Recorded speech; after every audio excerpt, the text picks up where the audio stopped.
Hey guys, Xaryu here, and today I am going to answer the question that has been asked by far the most in the last two streams from the new expansion Shadowlands. Guys, okay, what covenant should I pick? Boom! We're answering that today. Now, if you guys don't want to watch this entire video, I'm just going to tell you right here, right now, I'm playing Arcane Venthyr. Alright, so Arcane is my spec and Venthyr as my covenant or my soulbind. That's what I'm going with. If you guys don't have 10 minutes, boom, there it is. But I'm going to break down every single kind of covenant class choice option or spec covenant option for you guys, and basically tell you all the ones that could be really, really good and actually the ones I might end up swapping to myself, and the ones that I would say just don't go, right? So to answer this question on my stream yesterday, if you guys didn't know, we did a marathon stream the last day or two. I have 2 level 60s already. Yes, I've been playing a lot. But one of the best ways to answer this question is what isn't good? What could be good? And then what is good, right? So that's going to kind of be the format of this video. So hopping into the game, very likely you guys are right here talking to Talinara. How do you say that? Talinara. And you have to pick one of the 4, and you're like, you know what? Let me open YouTube and see what the YouTubers have to say. Let's see what Xar has to say about this. Should I go Kyrian? Should I go Night Fae? Or should I go Venthyr or Necrolord? Wow, I remembered all 4. We're insane. So yeah, like I said, guys, I'm playing Arcane and Venthyr. I've already locked in. You can change about once every week, so there is catch-up mechanics. It's not the worst thing in the world if you pick it wrong, but I mean, ideally, in a perfect world of getting it right first time. Let's put this music on. Let's go with the music as we're tabbing on out here. So we got a soulbind calculator that we're gonna be messing around with. So first, guys, what I want to tell you why I'm picking Arcane Venthyr, okay? Why that's my first go-to. I guess first I have to explain what I like to do in the game, right? So between Arcane, Frost, and Fire, hey Xar, which spec's the best? Okay, we're turning that down just a little bit. Hey Xaryu, which spec's the best between Arcane, Frost, and Fire, right? That's the first question we kind of have to tackle in this video. I like to 1v2. I like to play 2s and then come back in 1v2 situations. I like to be able to handle myself well. I like to be able to duel. I like to be able to 1v1 and then a step further 1v2. Arcane, out of the 3 mage specs, is the best spec for that. Why? Why can Arcane 1v2 better than Frost or Fire? Because you have Chrono Shift, basically. Because you have a low mana cost spell steal, you can spam spell steal. Because you have mass invisibility, greater invisibility, temp shield, you have a lot of defensive options to make you very slippery that other specs don't have, and you have Master of Time, right? Master of Time reduces alter and gives you another blink when your alter resets. So I'm playing Arcane because it can 1v2, all right? So if you're playing Arcane, I would, and you like 1v2s, you like 2v2s, you can play Rogue Mage 2s, you can play with a Resto Druid, you can play a lot of World PvP solo, and you like to be able to duel, and you like to be able to 1v2, kind of handle yourself well, not be a support class like Frost or maybe Fire, but be a solo class that can handle themselves well in these types of situations. I would recommend playing Arcane. And Arcane has the most mobility as well, which really helps a lot with that. Then if you are playing Arcane, I probably would recommend playing Venthyr, right? Why?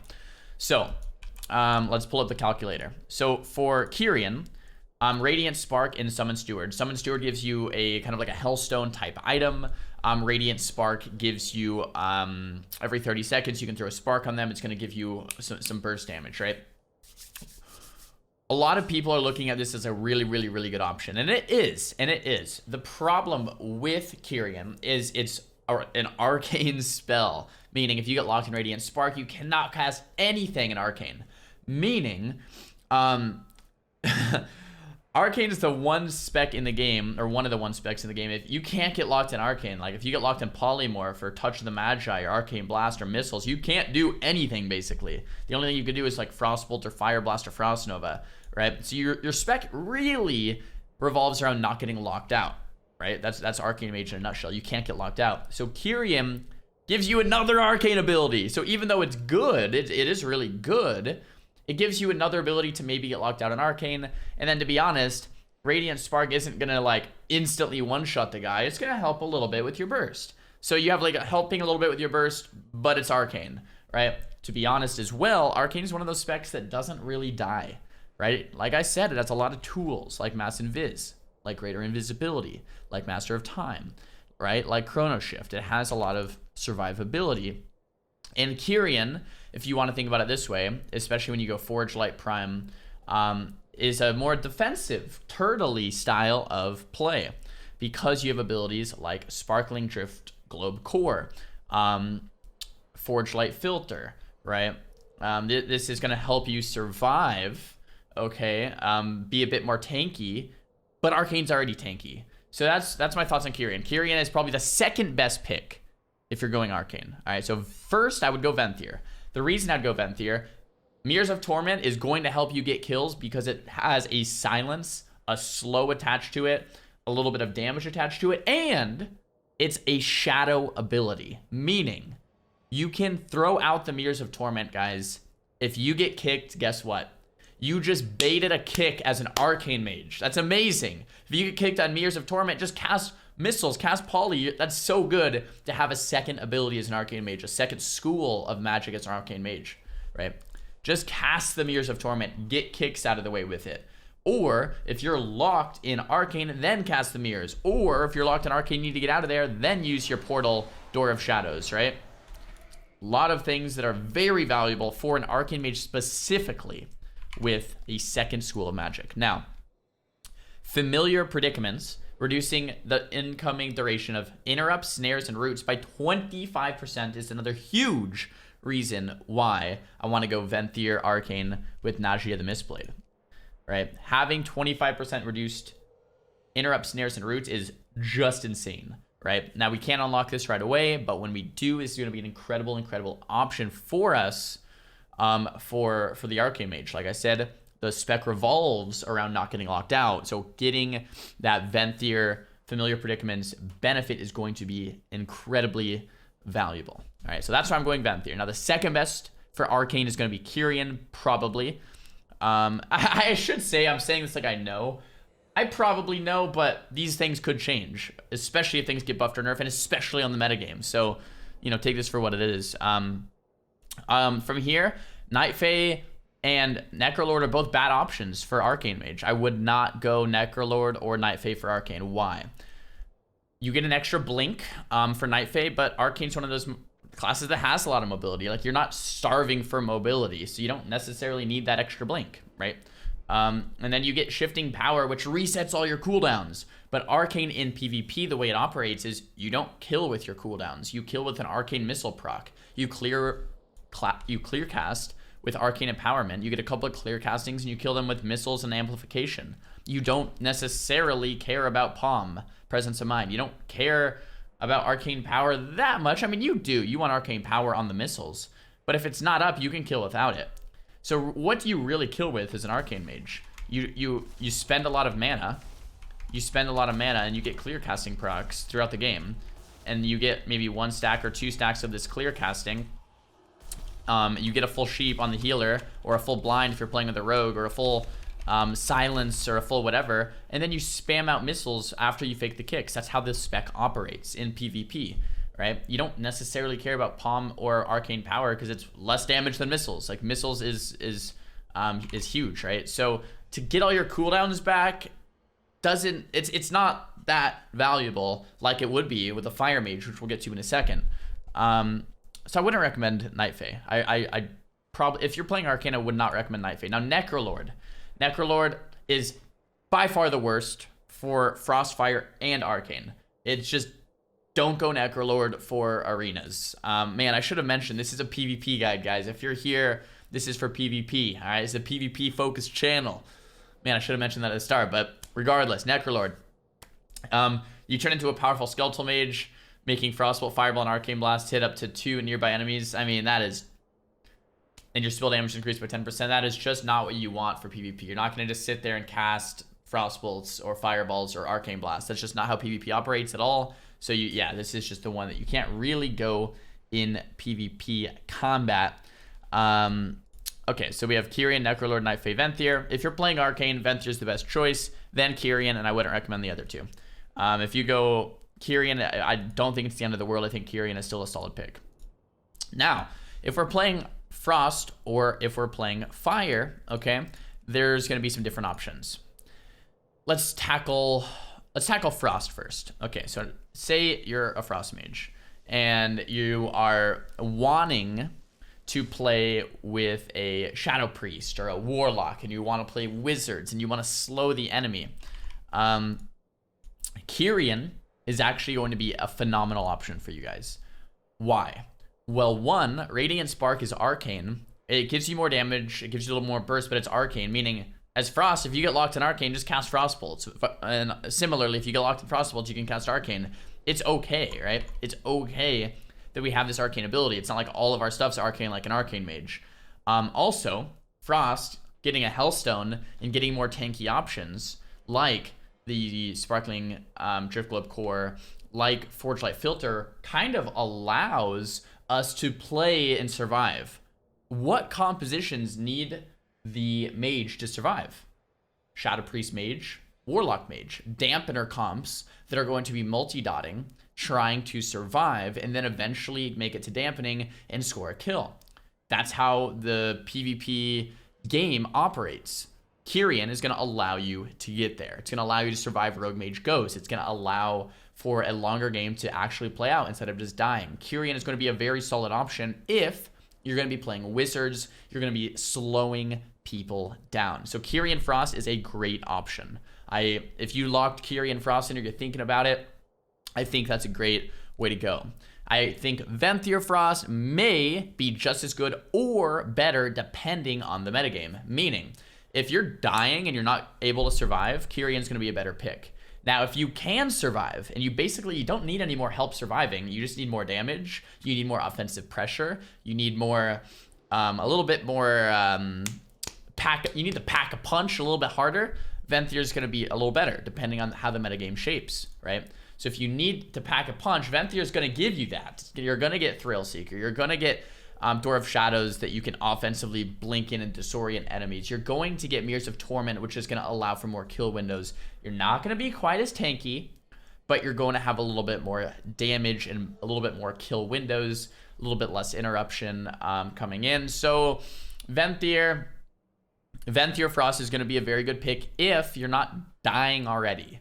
All right, now if you're dying, I'd go Kyrian. So Kyrian and Venthyr Frost, very good picks. Necrolord Frost, no go. We already talked about why. I'm not going to waste your time with that one. Just don't go Necrolord.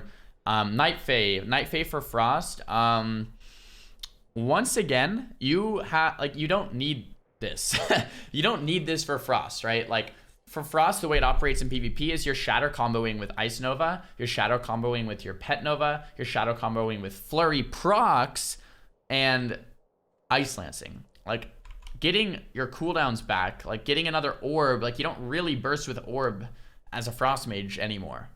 You don't. You burst with Flurry and Ice Lance and Frostbolt Flurry, Ice Lance, and Icicles and Ice Lance, right? So getting an orb back, getting a Comet Storm back, getting an Ice Nova back doesn't really do anything. I'll make another video about this, but that's why I don't like Frost Mage that much right now. You have so many buttons that don't do anything, and you really just want the Flurry. It just feels weird. I'm not a huge fan of the spec right now, so that's why I've been playing a lot of Arcane, but I don't want to... I've been loving the new expansion, and I might play some Frost moving forward, but yeah, that's why Shifting Power doesn't give you much value. So yeah, for Frost, Venthyr's a great choice. Like, I would say probably lock in Venthyr, but Kyrian Frost is also a pretty solid pick, and it might end up in a slower metagame being the best overall pick, especially if Warlock Mage becomes metagame as a composition. Then I would say Kyrian Frost is going to look very solid. All right, so finally moving on to Fire. Now Fire, is, I mean, I love fire. It's one of the specs that I played a lot last expansion, and it's just so much fun, right? It's such a fun specialization. With fire, guys, I think I've been dancing around it this whole video. Night Fae fire with shifting power is just so tempting, man. I almost just want to play this spec. Maybe I'll level a 3rd mage and just play Night Fae fire, because shifting power gives you all your abilities back, right? Fire is the mage spec where you need your abilities back, right? So say you do a go, and a go is just getting a CC on the healer and dumping all your burst, right? And you use all 3 fire blasts and meteor and combust, okay? And then in between the go, maybe you get a couple fireballs with pyrokinesis, which, by the way, they renamed from Firestarter in this expansion. So you get your combust back like halfway, and then you just charge a shifting power. You get your meteor back, you get your combust back, assuming you get some fireballs too. You get all your fire blasts back. All right, you get your blinks back, you get your dragon's breath back. You're basically just like a brand new fresh fire mage every single time you channel in a shifting power, right? Fire mage is the spec that shifting power helps so much, because all of these abilities you want off cooldown. Like ideally for a go, if you have dragon's breath, blinks, fire blasts, combustion, meteor, you're good. Like you're gonna slay some nerds, man. You're gonna pwn some noobs, right? So this is great. This like Night Fae fire is probably a solid lock-in, and I could see it becoming metagame depending if games are quick and it's rogue mage based fast gameplay. Night Fae fire could be a very, very solid lock-in. Something that I would probably want to experiment with myself because it looks so much fun. Soul Shape, once again, another blink for fire. Cool, right? We got another blink, and Soul Shape's definitely gonna give it value. Shifting power, tons of value with fire, and you can just do goes. I mean, this could be the metagame spec. Once again, Necrolord bad. Kyrian could be an okay choice. And Venthyr is a solid lock-in for fire as well, just for all the other reasons we talked about. So Venthyr is the most solid pick if you want to play all 3 mage specs in PvP right now, because it's going to work for Arcane, clearly. It's going to work for Frost, and it's going to work for fire. So Venthyr is the most overall good pick, and that's why I started the video with that. Kyrian is probably the 2nd overall best pick. It's like a little more defensive option. Necrolord's a no-go, and Night Fae is the spec that I think looks so much fun for fire. All right, so that's all the specs for mage, and those are all the covenants for mage, and that's when you want to pick each one and when you don't want to pick each one, and some of the ones that are just looking good and some of the ones that are maybe going to shape up in the future, like Kyrian and Night Fae. So by the end of this video, I hope you guys have all the tools you need to make that choice. Which covenant should I play, right? Like I said, Arcane Venthyr is what I'm starting with. All right, if I see the metagame shaping up in a way where Kyrian Frost becomes really popular or Night Fae Fire becomes really popular, I would not be surprised. We can always swap to it at that point and then begin to go from there. But I think most of the top-rated mages, at least from the people that I've asked, are going Venthyr, so Venthyr is a very, very safe lock-in for right now. Guys, if you enjoyed the video, and this is the video you've been looking for on YouTube, smash the thumbs up button, smash the subscribe button, all right? If you did not enjoy the video, I don't know why you wouldn't, but if you didn't, you could thumbs the video down, all right? But, I mean, clearly, if you guys are still here, you enjoyed, so give it a thumbs up. All right, if you guys did enjoy the channel, guys, definitely hit the subscribe button. The channel's been growing like crazy recently. I really appreciate that. Much more content to come. If you guys want to see what's up with the Xar IRL content, follow me over on Instagram. My Instagram's down below, or if you just type in Xaryu or Josh, my name's Josh, it'll come up. But I'll catch you guys in the next video, all right? Hope you're enjoying Shadowlands, and I'll see you in the next one.